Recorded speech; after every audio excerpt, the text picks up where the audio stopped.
and welcome to this week's at-home edition of It's Your City. I'm your host, Cortney Bloomer. Thanks for joining us. Our show this week is brought to you by Realtor Garrett Lapierre.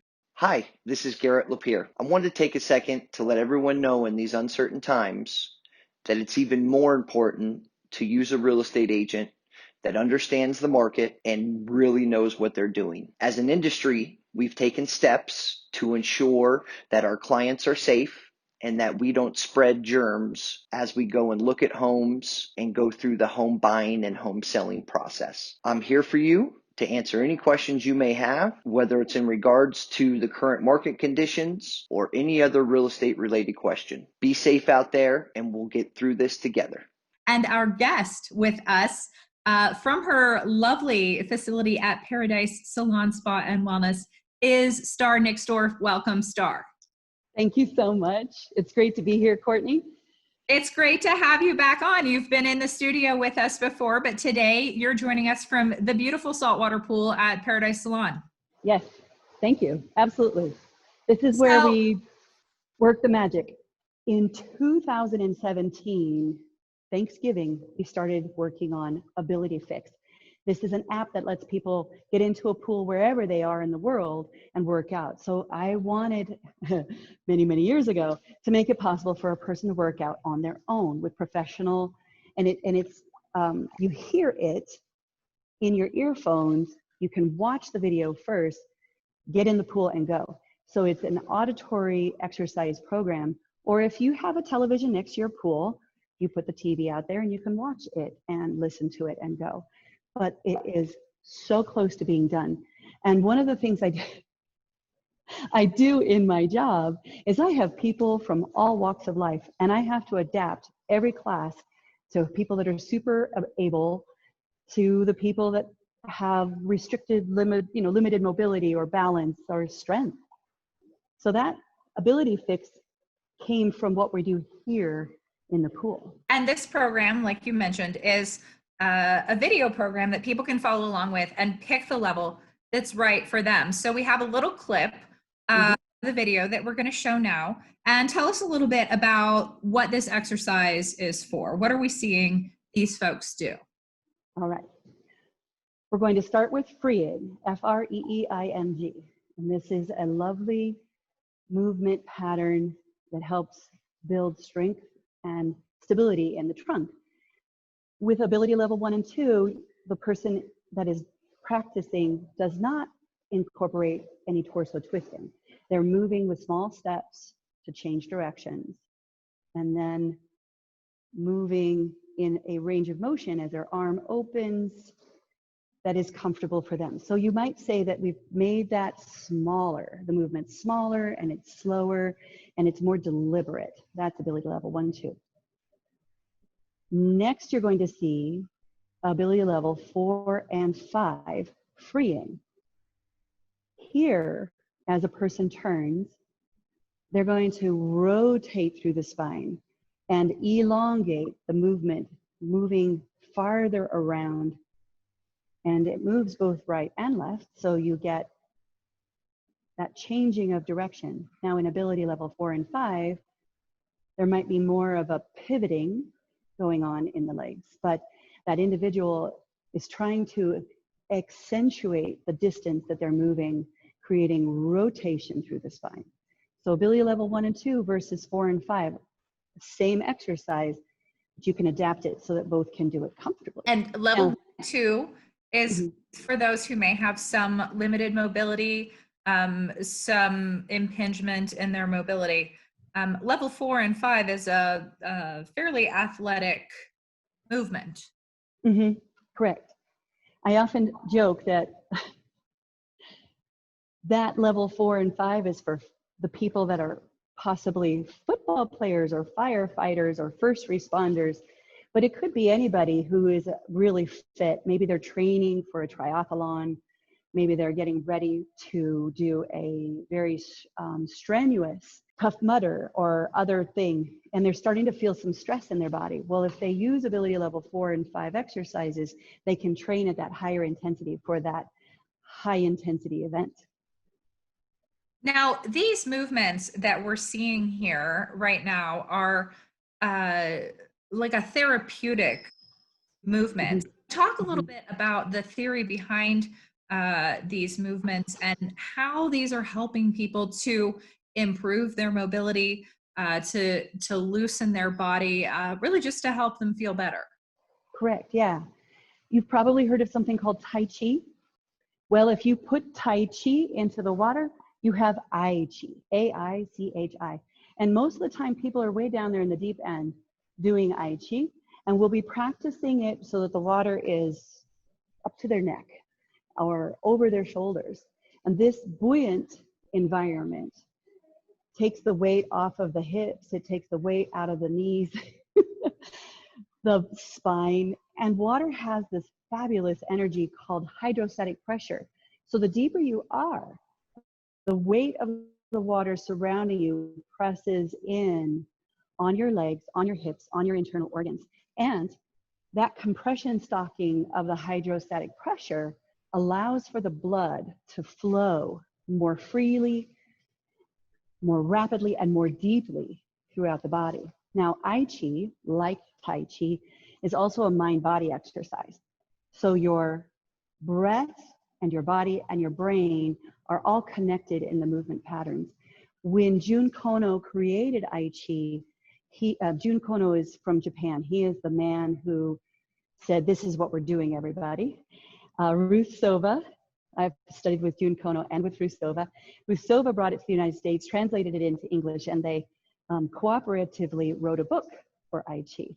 So you get, with AiChi, a combining of shiatsu massage and a water modality. So it's like a water shiatsu massage. One of the things that water has also is a calming effect on the autonomic nervous system for people. One of the key factors to relaxation or comfort in a space, when you see water, you immediately have that feeling of like, survival.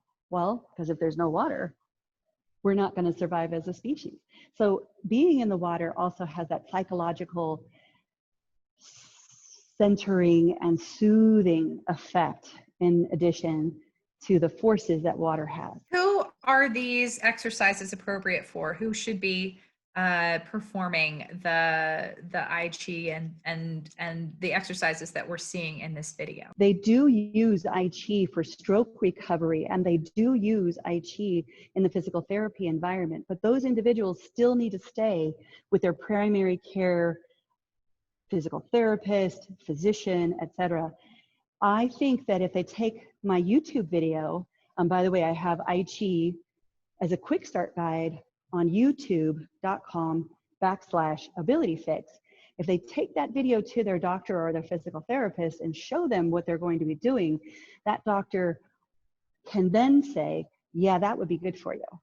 Or tell them, that looks good, except you should only be rib cage deep in the pool. So there are a few caveats. If a person has COPD or extremely compromised lungs, you don't want the weight of the water, that hydrostatic pressure, pushing in on the rib cage and pushing in on the lungs. So you're going to stay a little more shallow for those individuals that have breathing difficulty. But basically, I just really like to have a great time and fun in the water. So that's my job, is to have a great time with people and help them using the pool. Class sizes are limited. What would be the appropriate steps for them to take? They need to call us at 775-883-4434, extension 0, and we will book an appointment. I will do free consultations with people, so we can schedule a free consultation, or they can schedule that class if they know it's safe for them to do it. And then if you're looking for more information on how to do this yourself without me, AbilityFix.com has all that information on the app. So if I'm going to work with somebody one-on-one, this is a very, I didn't mention this earlier, but this is really important. I cannot put my hands on them anymore. A lot of my clients have me holding on to them. Their balance might be challenged, or they just have a fear of falling. A lot of my clients, believe it or not, the number one thing that causes their falling is they're afraid they're going to fall. So I hold on to them while we're doing these exercises. And I can't touch anybody until COVID-19 is resolved, we have enough testing or whatever else it's going to take to make it safe. In the meantime, I have to stay at least 6 feet away, wear a mask if I'm going to be any closer to that. And obviously, if I'm in the pool, I can't wear the mask while I'm with them.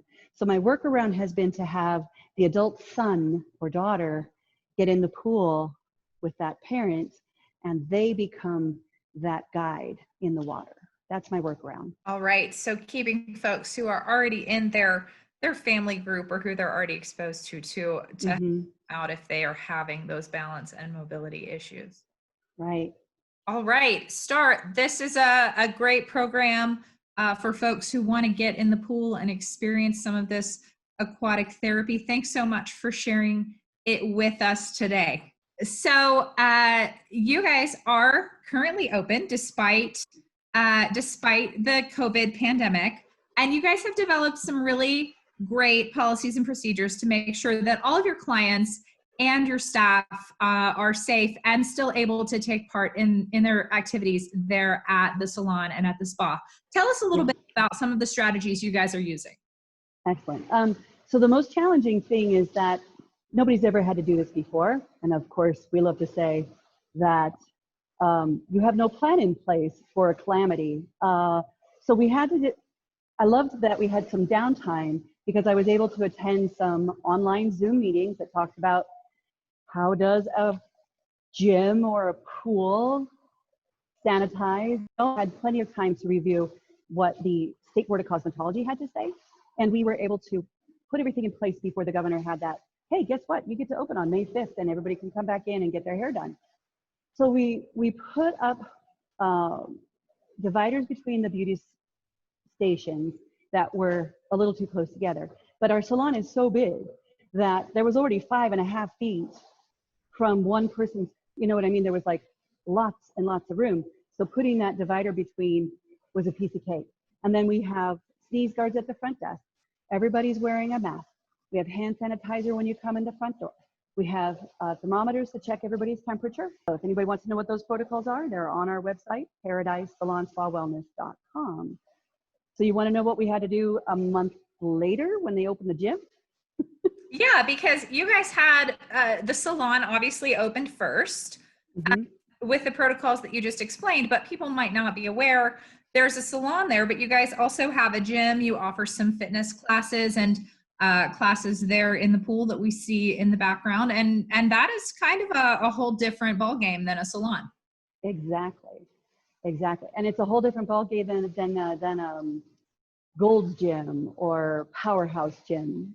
One of the key things to our workouts is that we're doing them in a giant vat of sanitizer solution, AKA chlorine. And our saltwater pool generates that chlorine constantly.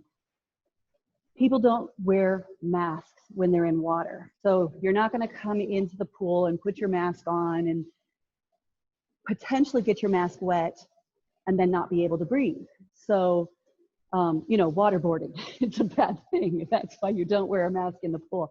We had to really figure out, where do people go in the pool? What are their pathways or alleyways? Because we're not a swimming pool, we're a therapy pool. And you exercise in the pool vertically, not horizontally. Although some people do swim, don't get me wrong. We blocked off space. We knew what kinds of people we had already in classes, reduced our class sizes. Some classes are 4 people, some 5, some 6. As long as we can keep everybody about a dolphin's distance apart.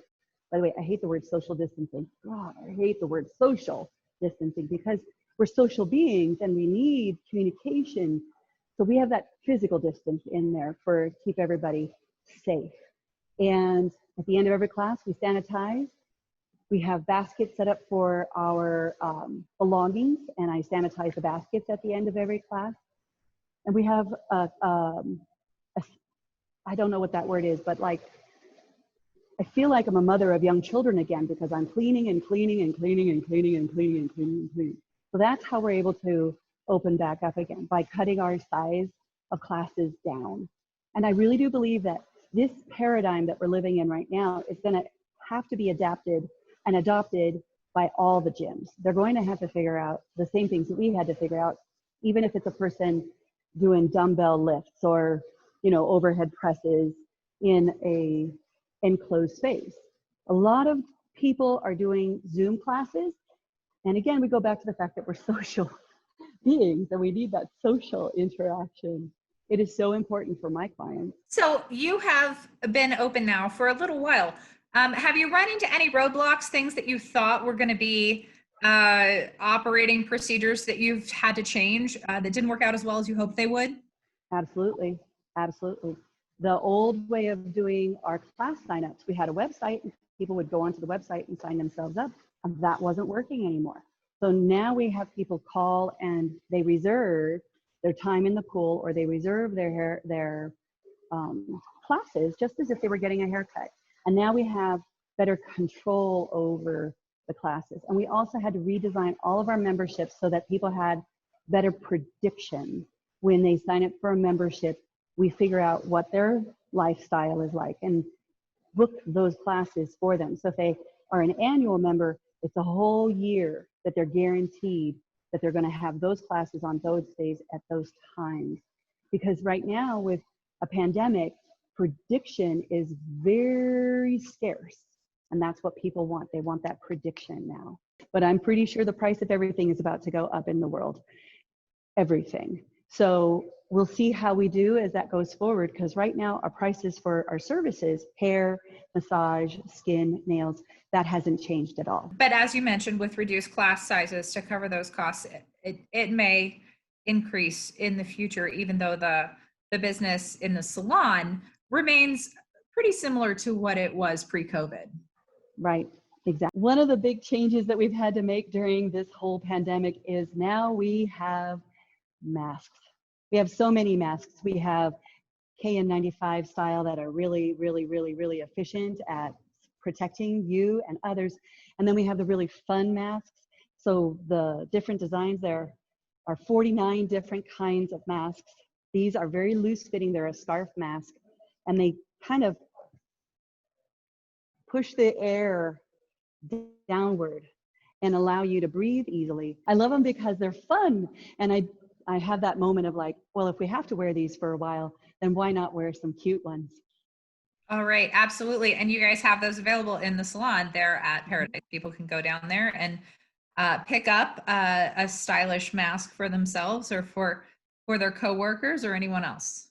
Yes, that'd be awesome. Thank you. I love having this time to talk with you. Absolutely. And thanks to all of you for joining us for this special Zoom edition of It's Your City. If you would like to check out any other editions of It's Your City, you can see them on our YouTube channel during this COVID time. If you're interested in having your business sponsor a future edition of the show, contact Darla at the address shown on your screen. Thanks for joining us. We'll see you next time.